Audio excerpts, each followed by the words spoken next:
म्हणून आपण तत्व शब्द नियम याचं आचरण करून बाबाने वचन दिलं आहे की बाबा भगवान मरा तर भगवान करावा. आपण बाबाने शब्द दिला, कोणा मानवाने शब्द दिला नाही. हा, प्रत्येक मानवाचा आदर करा, सन्मान करा, मार्गदर्शकाच्या शब्दाचा मान ठेवा. पण मार्गदर्शक साहेब अगर आपल्याला तत्व शब्द नियमाच्या बाबाच्या विचाराचा विचार देत असेल तर तो बाबाचा आदेश तोच मार्गदर्शकाचा आदेश आहे. अगर तत्व शब्द नियम आणि बाबाच्या विचाराच्या अंतर्गत अगर मार्गदर्शन कोणीही व्यक्ती आपल्याला मार्गदर्शन करत असेल तर, कारण बाबाने म्हटलं आहे हमने प्रत्येक हम दो हर मानव में भगवान हो देखते हैं. बराबर आहे. जो मर्यादित आहे, ज्याच्यामध्ये तत्व ज्याच्यामध्ये सत्य मर्यादा आणि प्रेमाचं आचरण आहे, ज्या मानवामध्ये तिथं भगवंत उभा आहे. पहा, टाइम जास्त होत आहे पण एक उदाहरण देऊन देतो. इतिहास शिकण्यासाठी असते, इतिहास दौरवण्यासाठी नसते. इतिहासातून काहीतरी शिकण्यासाठी असते, त्याला वापस दौरवण्यासाठी नसते. जेवढा त्रास समाजामध्ये कुकर्मियानं होत नाही तेवढा त्रास जे बुद्धिमान माणूस आहे त्याच्या चूक राहिल्यानं होते. तेवढा त्रास जे कुकर्मी आहे त्याच्याकडून होत नाही, पण तेवढा त्रास जे बुद्धिमान व्यक्ती आहे, जे ज्ञानी व्यक्ती आहे त्याच्या चूक राहिल्यानं होते. म्हणून चूक राहू नका.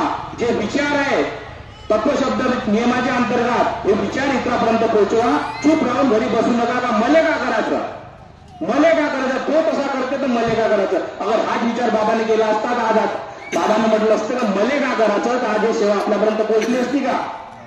पोहोचली असती आपल्यापर्यंत? नसती पोहोचली. म्हणून स्वतः शिका. बाबांना म्हटलं पहिले स्वतः समजा, शिका आणि मग शिकल्यानंतर इतरांपर्यंत ते शिकवून पोहोचवा.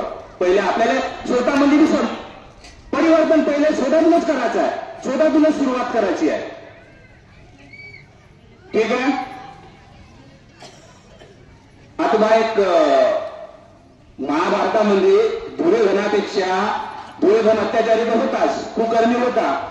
पण अगर तिथं त्याने अगर 3 व्यक्तीने कोण अगर गुपचाप बसले नसते, त्याने अगर आपल्या सामर्थ्याचा सही उपयोग केला असता तर इतिहास दुसराच बनला असता. हाच इतिहास पुन्हा पुन्हा लोक दौरावते, पण दौरावायची गरज नसते.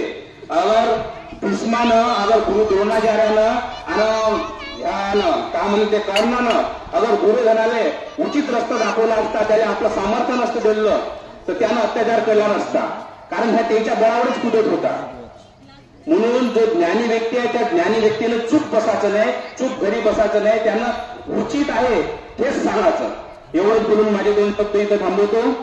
माझ्या आतापर्यंतच्या बोलण्यात माझ्या मुखातून अगर तत्व शब्द नियमाच्या बाहेरचे काही शब्द माझ्या मुखातून बाहेर निघले असतील, जे तत्व शब्द नियमात बसत नाही असे शब्द अगर माझ्या मुखातून बाहेर निघले असतील तर ते शब्द माझ्यापर्यंत पोहोचून द्यावे.